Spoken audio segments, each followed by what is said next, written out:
इतना क्रिएटिव बार बार क्यों कह रहा हूं? Easy, I would. They are trained to speak like this. She has, he will, that boy. This is my best moment. It is my habit. अब there was a king. आपने सब दोस्तों, जिस दिन से मैंने YouTube पर इंग्लिश स्पीकिंग कोर्स लॉन्च किया है, उस दिन से पूरे YouTube पर आग लगी हुई है। और आज उसी कोर्स की मैं पहली क्लास सिर्फ और सिर्फ आपके लिए लेके आया हूं, बिल्कुल फ्री ऑफ कॉस्ट। तो आज की इस वीडियो में ऐसा क्या खास है? बस इतना खास है कि आज की ये वीडियो देखने के बाद आपके मुंह पे इंग्लिश आ चुकी होगी। So without any further delay, let's get started. तो गाइस, आज हमारी फर्स्ट क्लास है और फर्स्ट क्लास में मैं आपको बिल्कुल बेसिक से स्टार्ट करवाने वाला हूं, बिल्कुल ABCD से समझाने वाला हूं। लेकिन इसका यह मतलब नहीं है कि मैं आपको यहां खड़े होकर ग्रामर सिखाने लगूंगा और आपको ग्रामर के रूल पढ़ाने लगूंगा। मैंने पहले ही बोला था कि I am not gonna teach you, rather I will make you speak. मैं आपको ट्रेन करने आया हूं, टीच करने नहीं आया हूं। तो वादा बुलवाने का था, बुलवा के रहूंगा। ठीक है दोस्तों, तो बेसिक का मतलब क्या है दोस्तों? लास्ट क्लास जो थी हमारी, जो कि हमारी कोर्स लॉन्च क्लास थी, उसमें मैंने आपसे कहा भी था कि आपको टेंसेस की वीडियो देख लेनी है, जो मैंने आपके लिए बनाई हुई है। बिल्कुल world class top notch quality की वो वीडियो है। और वो वीडियो देखने के बाद हजारों लाखों बच्चे टेंसेस सीख चुके हैं। इनफैक्ट अगर मैं कहूं तो करोड़ों लोग टेंसेस सीख चुके हैं उस वीडियो को देख के। ठीक है, तो आपने भी देख ली होगी, आपको भी टेंसेस आ गए होंगे, सीख चुके होंगे, आपको रिवीजन हो गया होगा। कुछ नहीं तो थोड़ा बहुत तो आइडिया हो ही गया होगा, हो गया ना? अगर अभी तक नहीं देखी है तो डिस्क्रिप्शन में लिंक दे देता हूं, वो जरूर देखनी पड़ेगी। वो तो ऐसा है कि जैसे कहीं जा रहे होते हैं रास्ते में तो माथा टेक के जाना होता है ना, तो टेंस का वीडियो तो आपको देखना ही है। ठीक है, अब उसके बाद क्या? उसके बाद की बात आप समझो बड़े ध्यान से दोस्तों। जितनी भी इंग्लिश बोली जाती है, जितनी स्पोकन इंग्लिश की जहां तक बात है, as far as spoken English is concerned, तो उसमें क्या किया जाता है? उसमें जो हम सेंटेंस बोलते हैं, जो हमारी बातें होती हैं, वो दो तरह की बातें होती हैं। कौन कौन सी?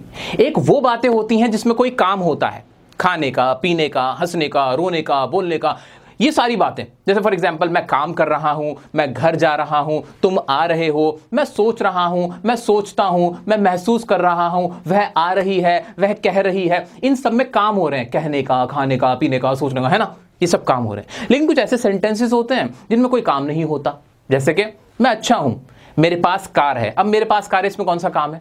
कोई काम नहीं है इसमें। ठीक है, ऐसे ही वह बीमार है, वह बहुत अच्छा है, या उसके पास बैग है, उसके पास कामयाबी है, उसके पास पैसे हैं। इस तरह के सेंटेंसेस, इनमें कुछ भी नहीं होता। ठीक है, मैं यहां हूं, तुम वहां हो, ये मेरा घर है, वो तुम्हारा घर है, यह तुम्हारा पेन है, वो उसकी गाड़ी है। ठीक है, मेरे पास एक गाड़ी है। इस तरह के सेंटेंसेस जो हम कॉमन इंग्लिश में बोलते हैं, ठीक है, हमारे कॉमन लाइफ में, डेली लाइफ में बोले जाते हैं। ठीक है, ये बहुत क्लियर हो गया कि इन दो तरह के सेंटेंसेस को मिला जुला के ही ना हम इंग्लिश बोलते हैं, इंग्लिश स्पीकिंग करते हैं, जनरल इंग्लिश जो होती है। आइए इसकी एक झलक दिखा देता हूं। शाहरुख खान को तो जानते हो ना, आइए उनको बोलते हुए सुनते हैं। This is my only working room. This is my only office, so that's why I don't have a telephone or a television or a music system here. Right. Maybe sometimes you get a speaker if I'm working on music. Guys, जो कुछ शाहरुख खान ने बोला वो सब यहां आपके सामने लिखा हुआ है। जरा देखें तो, जो बात मैं आपसे बता रहा था कि जो भी हम सेंटेंसेस यूज करते हैं वो दो टाइप के होते हैं बेसिकली। कौन कौन से? एक तो हो गए टेंस वाले, जिनमें काम हो रहा होता है, टेंसेस के रूल्स लगे हुए होते हैं। और दूसरे होते हैं हमारे जो नॉन टेंस वाले होते हैं, जो काम वाले नहीं होते, नॉन टेंस वाले। कौन से भाई? जिसमें होता है मेरे पास ये है, मेरे पास ये नहीं है, ये चीज़ है, वो चीज़ है, बस। दूसरा टाइप हो गया ये। और इन दोनों का जो हमारा मिक्सचर होता है, मिश्रण होता है, ब्लेंड होता है, उससे मिलकर हमारी पूरी स्पोकन इंग्लिश तैयार होती है। आओ चलो ये चीज प्रूव करते हैं यहां पे। तो शाहरुख खान साहब ने क्या बोला है?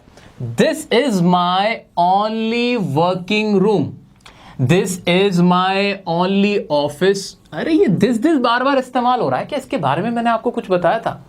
आओ चलो चलते हैं फ्लैशबैक में। मैंने क्या बताया था आपको दिस के बारे में?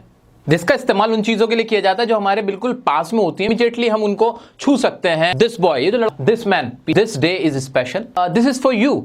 तो बोला है कि भाई this is my only working room, this is my only office, so that's why लो जी, दैट भी आ गया यहाँ पे। ठीक है, तो गौर करने वाली बात यह है कि जो शाहरुख खान साहब ने ये शुरू के दो सेंटेंस बोले हैं, उसमें दिस का इस्तेमाल किया है और एक दैट का इस्तेमाल किया है। कोई टेंस का रूल नहीं लगाया। और जहां तक शाहरुख खान साहब की बात है, आपको मैं बता देना चाहता हूं, उन्होंने दिल्ली यूनिवर्सिटी से BA किया हुआ है, हंसराज कॉलेज से, वो भी इकोनॉमिक ऑनर्स में, साथ ही साथ मास कम्युनिकेशन भी किया हुआ है, MA किया हुआ है उसमें। तो बहुत पढ़े लिखे इंसान है। ठीक है, अब आगे बढ़ते हैं। अब उसके बाद उन्होंने क्या बोला? I don't have a telephone और टेलीविजन। इसके अंदर भी कोई टेंस का खास रूल नहीं लगा था, हैज हैव वाले नॉर्मल से रूल थे। ठीक है, आगे और क्या था? अभी मैं आपसे बस ये बात कह रहा हूं कि सिर्फ एक चीज पे ध्यान देना है। क्या है वो चीज? कि जितनी भी इंग्लिश बोली जा रही है वो इन दो चीजों से बोली जा रही है, या तो कोई टेंस का रूल लगा हुआ है या फिर नॉन टेंस वाले इज एम आर या हैज हैव वाले। ठीक है, आओ उसी चीज पे ध्यान से और ध्यान देते हैं हम लोग। May be sometime you get a speaker. अब ये क्या था, ये हमारा प्रेजेंट इंडेफिनिट हुआ। आगे क्या था, if I am working on music, इसमें कोई बड़ी सी कोई बात थी, कोई बड़ा रूल था नहीं, ये प्रेजेंट कंटिन्यूअस था। आगे बढ़े हम, विद माय टीम या this is my quiet room, दोबारा से दिस आ गया। अब ये बार बार दिस आ रहा है, अब ये मत सोचना कि मैं और शाहरुख खान साहब दोनों आपस में कुछ मिले हुए, मिली भगत नहीं है हमारी, वो यूज कर रहे हैं दिस। मैं आपको यही ध्यान दिलाना चाहता था कि कितनी आसान इंग्लिश बोली जाती है और आपके दिमाग में हवा बना दिया जाता है ताकि आपसे पैसे लूट लिए जाएं। ये तो किया जाता है, लेकिन मैं आपको बता रहा हूं सच्चाई। सच्चाई तो ये रही सामने, सच्चाई सामने बिल्कुल, देखो पोस्टमार्टम हो रहा है। आगे चलते हैं भाई, दिस है इतना सारा दिस, मेरा कोई हाथ नहीं है इस दिस में। ठीक है जी, this is the room which I like present indefinite because of the books, या I mean this, फिर दोबारा से present indefinite, I told my wife, past indefinite छोटा सा बनाया, to design for me in this house, I said, दोबारा से past indefinite, I want a library, present indefinite, that's an old wooden English British library, yeah, some of the words here I mean without taking away from the importance of them, because you know पुरानी यादें जुड़ी हुई हैं you know से। तो awards and rewards, I think, लो आ गया, I think at every juncture in life they are important. Normally से मार का इस्तेमाल, दे आर इंपॉर्टेंट, वो इंपॉर्टेंट है। ठीक है, because they kind of, how do you say present indefinite, they justify to your self, you know, और it's like you know, it's a indication of your work, और you feel आ गया, I think आ गया। कुल मिला के जितना भी अभी मैंने आपके सामने पढ़ा है उसमें दो तरह के सेंटेंस निकले, टेंसेस वाले और नॉर्मल इज़ेमार वाले। अगर आपने टेंस पढ़ रखे हैं, टेंसेस आप बनाना जानते हैं, तो छोटे छोटे सेंटेंस तो आप भी बना सकते हैं। दूसरी चीज, नॉन टेंस वाले, उसमें क्या है, इज़ेमार या हैज़ हैव लगा के छोटे छोटे आपको बनाने हैं। दूसरी इंपॉर्टेंट बात, जितना भी उन्होंने बोला है उसमें आई का इस्तेमाल बार बार किया गया है। क्यों किया गया है? क्योंकि जब मैं बात करूंगा, मैं अपनी सोच बताऊंगा, अपनी बातें बताऊंगा, तो मैं ही बताऊंगा। तो कुल मिला के मेरा सिर्फ अभी आपको यह ध्यान दिलाना था कि इतने बड़े सुपरस्टार जिनकी इंग्लिश इतनी जबरदस्त, इतने पढ़े लिखे हैं, वो कितने छोटे छोटे